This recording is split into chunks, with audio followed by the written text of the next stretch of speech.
তো হ্যালো বন্ধুরা, তোমরা যারা যারা উত্তরবঙ্গ কৃষি বিশ্ববিদ্যালয়ে অ্যাডমিশন নিতে চাইছো, তো তোমাদের জন্য একটা বড়সড় আপডেট। উত্তরবঙ্গ কৃষি বিশ্ববিদ্যালয়ের দিক থেকে এখন নোটিশ প্রকাশিত হয়ে গেছে অ্যাডমিশন রিলেটেড। কিছুদিন আগে তোমাদের বিশ্ববিদ্যালয় জানিয়েছিল যে 2 জুন থেকে তোমাদের নোটিশ পাবলিশ হবে, কিন্তু তারা 7 তারিখে একটা নোটিশ প্রকাশিত করেছে। তো এই নোটিশে তোমাদের মূলত অ্যাডমিশন সংক্রান্ত বিষয়গুলি জানানো হয়েছে, যে তোমাদের কি কি ডকুমেন্ট লাগবে, কবে অ্যাডমিশন হবে, অ্যাডমিশনের লাস্ট ডেট কবে, আরো ভর্তি সংক্রান্ত গুরুত্বপূর্ণ তথ্য জানানো হয়েছে। তো আজকের এই ভিডিওটিতে আমি তোমাদের নোটিশের সম্পূর্ণ তথ্য খুব সহজ ভাষায় বুঝিয়ে দেওয়ার চেষ্টা করব। কাজেই ভিডিওটি তোমরা শেষ পর্যন্ত দেখো এবং চ্যানেলটাকে যদি ভালো লেগে থাকে অবশ্যই সাবস্ক্রাইব করো এবং নিচে থাকা বেল আইকনটি অন করে দেবে, যেন প্রত্যেক ভিডিও নোটিফিকেশন সবচেয়ে প্রথমে তোমার কাছে পৌঁছায়। এবং হ্যাঁ, বন্ধুদের কাছে শেয়ার করতে কিন্তু ভুলবে না, কারণ তাদেরও হেল্প হয়ে যাবে। তো চলো দেখি নোটিশটিতে কি কি বলা হয়েছে। তো তোমাদের নোটিশের সবচেয়ে প্রথমে যে জিনিসটা বলেছে যে the candidate who have passed the higher secondary examination in year 2025-26 are only eligible apply for admission UG course for academic season। তো তোমাদের বলে দিয়েছি এখানে তোমরা যারা যারা 2025 এবং 2026 উচ্চ মাধ্যমিক পাস করেছো তারাই কিন্তু এখানে এলিজিবল। অথচ তোমরা যদি 2024, 22, 23 উচ্চ মাধ্যমিক পাস করে থাকো তাহলে তোমরা এলিজিবল নয়। এরপর চলে আসছে name of the course. BSc in agriculture তোমাদের যেটা যেটা কলেজে করানো হয় তা হচ্ছে তোমাদের এক নম্বর হচ্ছে উত্তরবঙ্গ কৃষি বিশ্ববিদ্যালয়ের মেইন ক্যাম্পাস, যেটা তোমাদের কোচবিহারের পুন্ডিবাড়িতে অবস্থিত, সেখানে তোমাদের এগ্রিকালচার করানো হয়। আরেকটা হচ্ছে কলেজ হচ্ছে তোমাদের ইউবিকেবি দ্বারাই অ্যাফিলিয়েটেড, যেটা তোমাদের দক্ষিণ দিনাজপুরের মাঝিয়ান কলেজ, সেখানে তোমাদের এগ্রিকালচার করানো হয়। এবং 2 নম্বর হচ্ছে বিএসসি ইন হর্টিকালচার, যেটা তোমাদের মেইন ক্যাম্পাসেই করানো হয়। এবার চলে আসছি এলিজিবল ক্রাইটেরিয়া। এলিজিবল ক্রাইটেরিয়া কি বলেছে যে তোমাদের মাধ্যমিক পাস করতে হবে। এসসি এসটি তোমরা যারা আছো তোমাদের মাধ্যমিক পাস করতে হবে 55% মার্কস, এবং উচ্চ মাধ্যমিক পাস করতে হবে এসসি এসটির ক্ষেত্রে 50% উইথ ফিজিক্স কেমিস্ট্রি এবং বায়োলজি তোমাদের 50%। এবং যারা যারা ওবিসি ক্যাটাগরি, জেনারেল এবং ওবিসি ক্যাটাগরি আছো তাদের ক্ষেত্রে তোমাদের 60% মার্কস লাগছে ফিজিক্স কেমিস্ট্রি এবং বায়োলজি। তাহলে এসসি এসটির ক্ষেত্রে 55% মার্কস লাগছে এইচএসএ, এবং ওবিসি এবং জেনারেল ক্যাটাগরির ক্ষেত্রে তোমাদের 60% মার্কস লাগছে। এবং যারা যারা ভোকেশনাল স্ট্রিম থেকে আসছো তাদের ক্ষেত্রে তোমাদের 60% মার্কস লাগছে জেনারেল ক্যাটাগরির ক্ষেত্রে, এবং এসসি এসটির ক্ষেত্রে 50% মার্কস লাগছে। এবার দেখে নিই যে তোমাদের বয়স ক্রাইটেরিয়া কি বলেছে, এজ ক্রাইটেরিয়া কি বলেছে।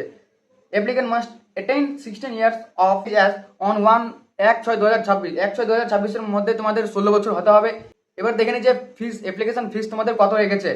এবারে তোমাদের অ্যাপ্লিকেশন ফিস রেখেছে জেনারেল, ইডব্লিউএস এবং ওবিসি ক্যাটাগরির ক্যান্ডিডেটদের ক্ষেত্রে 1200 টাকা ফিস রেখেছে, এবং এসসি অ্যান্ড এসটির ক্ষেত্রে তোমাদের 600 টাকা ফিস রেখেছে। জেনারেল, ইডব্লিউএস এবং ওবিসির ক্ষেত্রে 1200 টাকা, এসসি এবং এসটির ক্ষেত্রে 600 টাকা। এবার নোটিশ বোর্ড দেখে নিই, নোটিশ বোর্ডে কি বলেছে।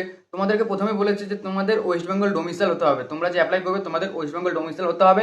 এবং 2 নম্বর বলেছে তোমাদের এসসি এসটি ওবিসি এবং পিডব্লিউডি ইডব্লিউএস এইগুলি ক্যাটাগরি থেকে তোমাদের বিলং করতে হবে।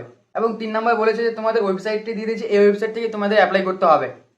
এবার চলে আসে সবচেয়ে ইম্পর্টেন্ট জিনিস, তোমাদের অ্যাপ্লাই কবে থেকে স্টার্ট, কবে লাস্ট ডেট আছে, কবে মেরিট লিস্ট পাবলিশ হবে, এবং কবে তোমাদের অফলাইন কাউন্সিলিং ডাকবে। তো তোমাদের এখানে যেটা বলেছে তোমাদের অ্যাপ্লিকেশন স্টার্ট হবে 7/6/2026 থেকে 7 জুন 2026 থেকে তোমাদের অনলাইন অ্যাপ্লিকেশন স্টার্ট হচ্ছে, এবং লাস্ট অ্যাপ্লিকেশন ডেট দিয়েছে তোমাদের 27/6/2026। ঠিক আছে, 27 তারিখ। তাহলে তোমরা মধ্যখানে 20 দিনের টাইম পাচ্ছ তোমাদের এটি অ্যাপ্লাই করার জন্য, উত্তরবঙ্গ কৃষি বিশ্ববিদ্যালয়ে অ্যাপ্লাই করার জন্য তোমরা মধ্যখানে 20 দিনের সময় পাচ্ছ। এবং তোমাদের এখানে বলে দিয়েছে যে application of the merit list publication, তোমাদের মেরিট লিস্ট পাবলিশ হবে 2 জুলাই 2/7/2026-এ। অনলাইন কাউন্সিলিং এবং ক্লাস স্টার্ট এটা তোমাদের এখনো বলেনি, এটা তোমাদের নোটিফাইড লেটার তোমাদের অফিসিয়াল নোটিশে জানিয়ে দেওয়া হবে পরে। এবার চলে আসি ডকুমেন্টে, তো তোমাদের কি কি ডকুমেন্ট লাগবে। তো তোমাদের কমন যেগুলো ডকুমেন্টস সেগুলো তো লাগছেই, যেমন হচ্ছে তোমাদের passport size photo, signature, birth certificate লাগবে, মাধ্যমিকের মার্কশিট লাগবে, 12-এর মার্কশিট লাগবে, এসসি এসটি ওবিসি সার্টিফিকেট লাগবে, এবং তোমাদের ডোমিসাইল সার্টিফিকেট। অনেক স্টুডেন্ট আমাকে প্রশ্ন করেছিল যে দাদা উত্তরবঙ্গের কৃষি বিশ্ববিদ্যালয়ের ক্ষেত্রে ডোমিসাইল কি আমাকে ই ডিস্ট্রিক্টের পোর্টাল থেকে তৈরি করতে হবে, নাকি আমার ইউনিভার্সিটির ফরম্যাট আছে। তো উত্তরবঙ্গের ক্ষেত্রে তোমাদের ইউনিভার্সিটির ফরম্যাট আছে, পারফর্মা আছে, সেই পারফর্মা তোমাকে ফিল করে তোমাকে অ্যাপ্লাই করতে হবে। এবং বিধানচন্দ্র কৃষি বিশ্ববিদ্যালয়ের ক্ষেত্রে তোমাদের ই ডিস্ট্রিক্টের পোর্টাল থেকে অ্যাপ্লাই করতে হবে। এর ক্ষেত্রে আমি তোমাদের একটা ভিডিও বানিয়ে দিয়েছি, যদি ভিডিওটি না দেখে থাকো তবে অবশ্যই দেখে নেবে। তো এইগুলো হচ্ছে তোমাদের ডকুমেন্ট, এগুলি তোমাদের লেগে থাকবে। এবার বলছি অ্যাডমিশন প্রসেস। অ্যাডমিশন প্রসেস তোমাদের কিভাবে হবে।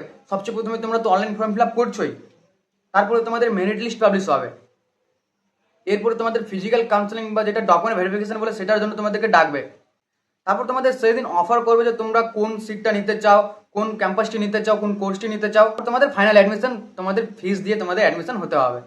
তো এটাই ছিল তোমাদের উত্তরবঙ্গ কৃষি বিশ্ববিদ্যালয়ের অ্যাডমিশন প্রসেস বা অ্যাডমিশন নোটিশ। তোমাদেরকে খুব সহজ ভাষায় বুঝিয়ে দিলাম, আশা করি তোমরা সবাই বুঝতে পেরেছো। যদি তোমাদের এখনো কোনো মনের মধ্যে ডাউট থেকে থাকে বা কোনো মনের মধ্যে তোমাদের যদি প্রশ্ন থেকে থাকে তবে তোমরা আমাকে কমেন্টে জানাও, আমি তোমাদের সেটা সলভ করে দেওয়ার চেষ্টা করবো। দেখা হবে নেক্সট ভিডিওতে। নমস্কার।